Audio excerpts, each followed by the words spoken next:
So it's a little bit harder with a daily show because it's every day. You're not going to forget. It's not as easy as to forget. It's not as valuable to get reminders that an episode dropped. So that is a potential downside. The more you do it, maybe the less likely people are to subscribe. That's a possibility. And then dollars earned is the best suggestion of whether or not you're going to be able to continue doing this. Podcast Growth Nation, welcome back to another episode of Podcast Growth University, where we talk all things podcasting all the time. Today, for episode number 128, the best 3 things to measure and how they affect each other. Imagine you're on a road trip and you're leaving from the East Coast of the United States and you're headed to the West Coast of the United States. There are going to be things that we need to measure, right? One of the things is we're probably going to have to keep an eye on the fuel gauge. How are we doing on fuel? Last thing you want to do is run out of gas or run out of charge if you're using an electric vehicle on the side of some sketchy highway somewhere. We're also probably going to want to measure how many miles it is so we can plan accordingly. Well, how many days is it going to take? Where do we stop? Where do we stay? Are we going to eat? All of that stuff. And then something else you might want to measure just for fun might be gas mileage. How many miles do we get per tank? How many miles do we get per charge? Those are examples of measurements. Those are metrics. Well, in anything else, there are metrics, right? Your job probably has metrics. Maybe you have metrics in your fitness goals. Maybe you have metrics in your relationship, whatever it is. There's certain metrics that we're aiming for. What are the 3 best metrics to measure when it comes to being a podcaster, when it comes to podcast success? And then how do those metrics connect and the relationship? What's the relationship between them? We've talked about this in the past, but I wanted to do a deeper dive. Again, this might not be a super long episode. And when I say long, I mean 20 minutes, but we'll see what happens. All right, cool. Let's get to it. So the 3 are as follows. 1, listens. Makes sense, right?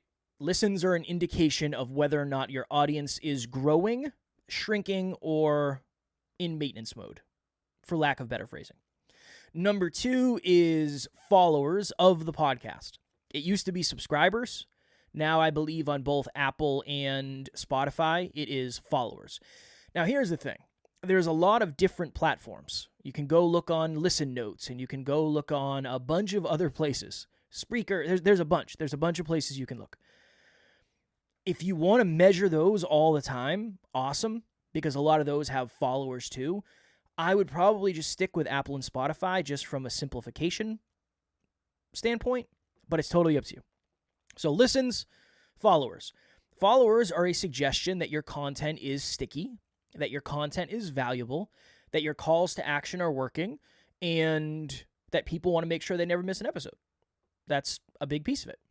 And then the third one, I don't think a lot of people really talk about. I think it's important. Dollars earned. Even if you didn't start this to make money, unless you're okay with spending however many dollars a month it costs you to produce the show. So let's say you record in Zoom. Okay, I think that's like $15 a month. Let's say you use a host that costs $12 a month. Okay, that's $27 a month.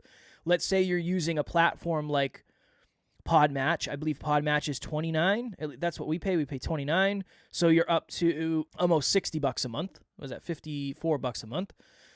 Let's say you use something that helps you edit your audio and video, right? So you might be up, let's say $100 a month. If you want to upgrade your audio and video stuff, you want to get a new camera, you want to get a new microphone, that's all expenses. So let's just say, for the sake of this example, you're spending $100 a month on the podcast. If you're cool with spending $100 a month and getting nothing in return, okay. I have just found that for most people, that becomes less sustainable eventually. So I'm not saying you have to make money. I'm not saying you are bad if you want to make money. I'm not saying you're bad if you don't want to make money. I just think that's one of the best things to measure, because the amount of money you make, for most of us, is going to dictate how long the podcast lasts and then what you're able to do with it. I would not be able to do an episode every day if we weren't making a fair amount of money, because it's expensive to do a podcast every day. Audio, video, teaser clips, show notes. It's expensive to do that stuff. if we weren't making money, we would not be able to grow in the way that we have been able to. Now, that doesn't mean you have to make money to grow. It just makes things easier if you're able to delegate and whatever, right? There's a lot of layers to that. But these are all kind of connected. So let me curveball here quickly. One of the reasons I also think dollars earned is a very important measurement to have is because for a lot of people, they think when they get more listens, when they get more followers, dollars earned will increase. I'm not saying it won't. I just doubt it will be to the degree that you think, just because it was not to the degree that I thought in the beginning, right? We're over 1 million listens. If we were doing ads and sponsorships and stuff, there's no way we would have made over $1 million like we have. There's no way. There's no way that on average we would find a way to get $1 per listen. No, not a chance. Could we have gotten 50,000 or 100,000 or maybe 200,000? Maybe. But again, that's over the course of 7 years. We've made $1 million over the course of 7 years. If we made $100,000 over the course of 7 years, we would have gone out of business. I wouldn't be here talking to you right now because I would have had to pack this up and find something else to do, or I would be just riding the absolute struggle bus. So that's why I think dollars earned is so important, because it's indicative of how feasible the business model is. So how do they affect each other? I know a lot of shows that had a lot of listens and they were making almost no money. I know one of my buddies, we don't really hang out anymore, we don't really talk anymore, but one of my buddies, I think he had like 12 million listens on his podcast, and he was making anywhere from $3,000 to $5,000 a month. Now, that's really good. I'm not saying that. That's good money, right? If you're making that from a podcast, strong work. But what it took him to get there was having a team, and he was traveling to interview people. There was a lot going on, right? He had written a book that cost money. So there was a lot of things that had to happen in order for him to get there. But if we had 12 million listens, we were making more money than he was at the time as a business. And we had, I think at the time, we might have had 500,000 listens. So he had 24 times the listens, and he was making maybe half the money. It's just a different model. Again, I'm not talking down about that. It's all fine. It depends on what you're aspiring to. But he had a smaller team, and he just wasn't as focused on building the business as we were. Totally fine. But listens connects to followers in a meaningful way. So if you're not getting listens, it means your content most likely isn't good, or it means that the approach that you're taking just isn't working. So one of the most common things that'll happen is somebody will start a podcast, they won't get the amount of listens they think they deserve, and then they'll quit. The approach might be off.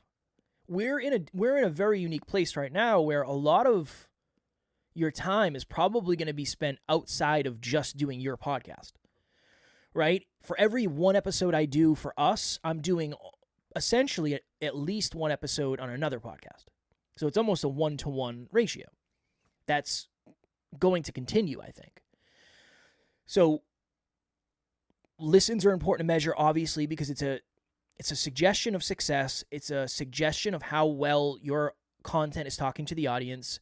And it's a suggestion of whether or not people really, really want to come back. Okay? If you're getting a lot of listens and you're not getting a lot of followers, a couple things. One, you aren't solving the problem that your listeners think you're going to solve. That could be one. The other one could be your audio and video quality, let's say audio quality specifically, isn't good, or your guest audio quality isn't good, so people don't want to stick around. That's another one. Another one might be you don't have effective calls to action. So if you notice on YouTube, people ask a lot, hey, make sure you like, subscribe, comment below. Like there's a reason they do that. There's a reason they tell you this helps the channel grow. This helps the algorithm figure out that you like it. That's the reason people are telling you to do that. So if you don't have calls to action at the end and you have your call to action, hey, if you like this, make sure you follow or subscribe, buried in your outro, it might not work. Right? That's why I'm so big on solo episodes and making sure you have live calls to action in there. And then dollars earned, well, that means you don't have a product. You don't have calls to action there. You don't have another way to solve your audience's problems at a deeper level. You can see how all of these things connect. So we can reverse it. If you're getting a lot of listens and you're not getting a lot of followers, but you're getting a lot of dollars earned, that's not necessarily a bad thing. That means the business is growing, which increases the likelihood that you'll be able to do it for a long enough period of time. Hi, my name's John Laurito, and I just wanted to give a big shout out to Kevin Palmieri. I had reached out to him. He had been referred to me when I had shared with a friend of mine some interest in doing a podcast, and he said, "You've got to use Kevin. He's fantastic. He's the best around. He'll get you started and off the ground and soaring high in no time." And take it from somebody who knows nothing about podcasting other than maybe saying a few things. But as far as behind the scenes, the startup, everything, I knew nothing. Kevin was phenomenal in terms of leading me through the whole process, and not just easy to work with, but really, really knows his stuff. A great combination between leading me through all the stuff I had no idea what I was doing, but also really listening to me and understanding what it was I was trying to accomplish and what my vision is. So whether you're looking for somebody to help you and get you started, or somebody, as I've done, where I'm putting it entirely in his hands because I've got total trust and confidence in him, and he is a true pro and easy to work with, any of those ends of the spectrum, you're going to have a lot of success and a lot of fun working with Kevin. Trust me. Thanks. I can't really imagine a world where your dollars are, if it's specifically from the podcast, if the dollars earned are way outside of listens and followers, unless your dollars earned come from being on other shows or the guests that you have on. So if you're doing kind of the guest ladder collaboration networking way, yeah, I mean, you can make money without having almost any listens because you're not working with your audience, you're working with guests and other hosts. That's a possibility. I can't imagine a world where you're getting a ton of followers and very little listens. It doesn't really work that way because you need you need a bunch of listens to get a percentage of them to follow. So I can't really imagine a world where that would happen, but everything else can kind of happen. You can get a bunch of listens without making any money. You can get a bunch of listens without getting any followers, or you can get a very little amount of listens and make a good amount of money. You can make a good amount of money and it not translate to listens. But I think these are the most important because it suggests one, and really this is the measurement. One, listens. It suggests new eyes.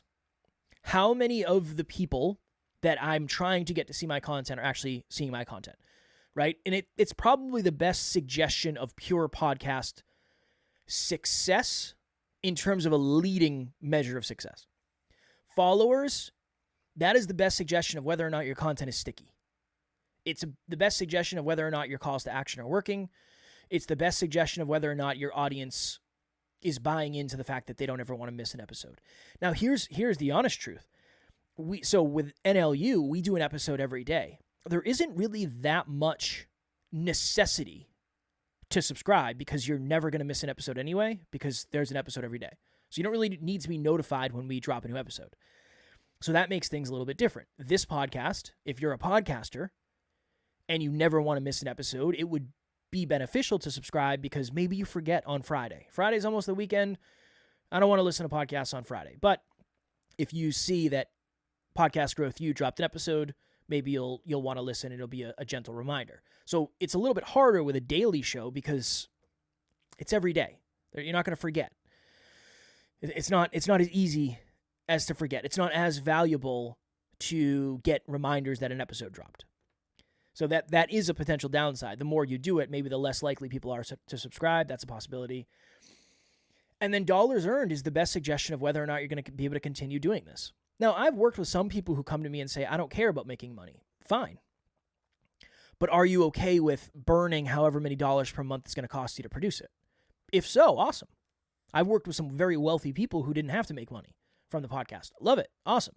I've also worked with many people who, unless they make money from the podcast, they say that up front, I'm going to give it 4 months, and if I don't make enough money to cover in 4 months, then I'm not interested in doing it anymore.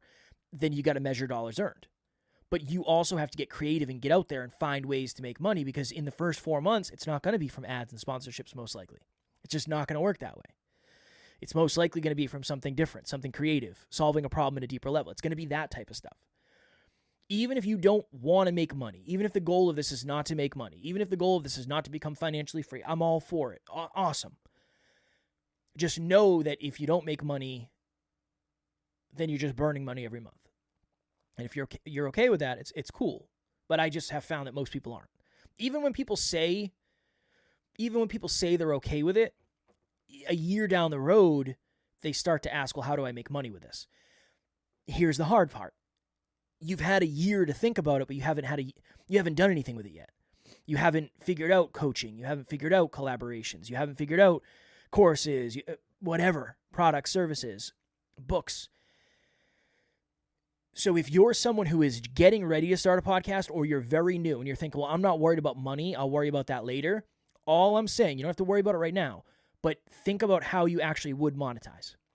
Because one of the most common things that I see is somebody starts a podcast in one silo, and then a year down the line, they realize if they were going to make money from the podcast, it's in a completely different silo. I've used the analogy before. We have a client who had a podcast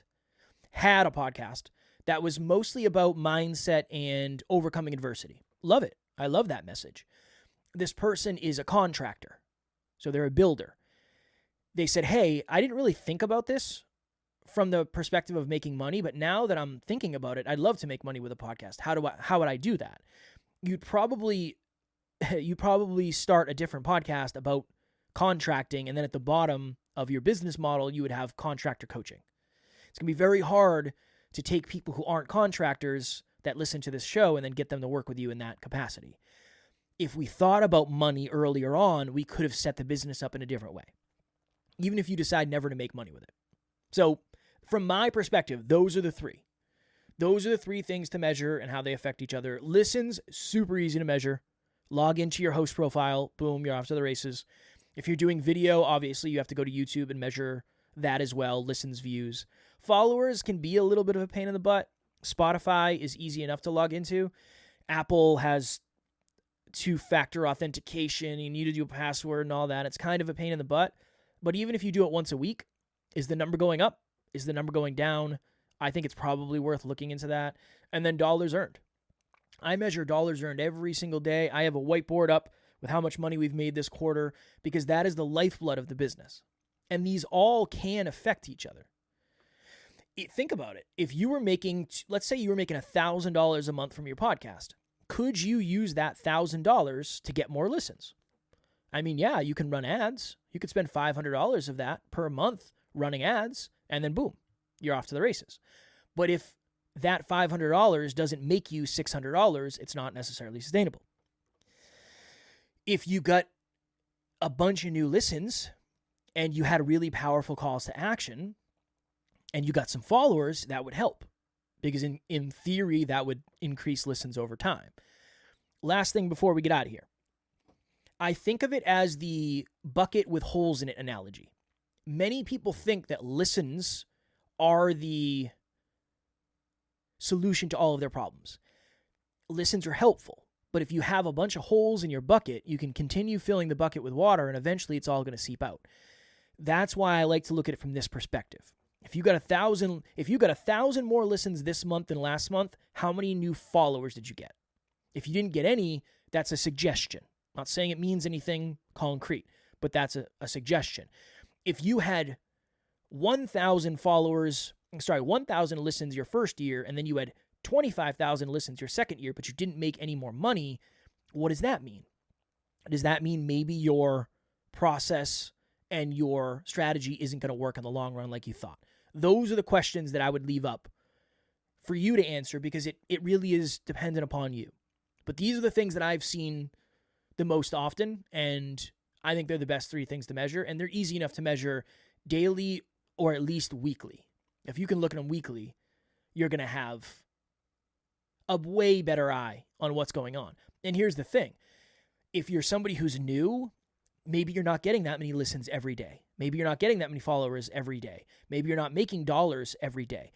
So if you do check it weekly, it's not like you're missing a ton of data.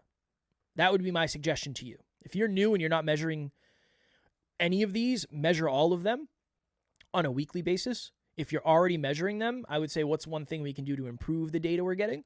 And then you're kind of off to the races from there. All right, cool. Next Level Nation, as I have been talking about, if you are looking for a group, and you've heard me say this many times, podcasting can be lonely. It can be a lonely journey if people think they don't understand what you're doing. They think you're talking to strangers on the internet, which you kind of are doing. I created a private Facebook group called Podcast Growth Nation. And every couple days, every other day, we're going to get it up to every day. We'll do 7 days a week posts. We're working our way up to it. There's some sort of post in the group. So I posted the other day about what's the next thing you're going to do to level up your quote-unquote studio. And there were a couple of people in there that said cameras. I think somebody said mics. It's going to give you ideas. You're going to see what other people are doing. And I think most of all, and most importantly, you're not going to feel alone in the journey. That's the reason the group is set up the way it is. We'll have the link in the show notes for that. It's totally free to join. It's only private, so I can make sure everybody in there is vetted and they're good people who want to give more than they take. That's really the goal, right? I didn't create it to promote my services. I created it so people could have a community of safety and knowledge and lessons and experience and all that happy jazz. So we'll have the link in the show notes for that. And as always, if you feel stuck in any way, shape, or form, if you want to talk more about what other things you could be measuring, I will have my link below for a free 30-minute podcast breakthrough session. I hope wherever you are in the world, if you're celebrating the holiday season, I hope it hasn't tanked your listens too much, and it definitely hasn't tanked your workflow and your productivity too much. And I hope you're finishing the year off strong. The year is coming to an end pretty quickly. Let's make this the most successful one we've had yet. As always, keep on crushing it, keep on podcasting, and I will talk to you all next week.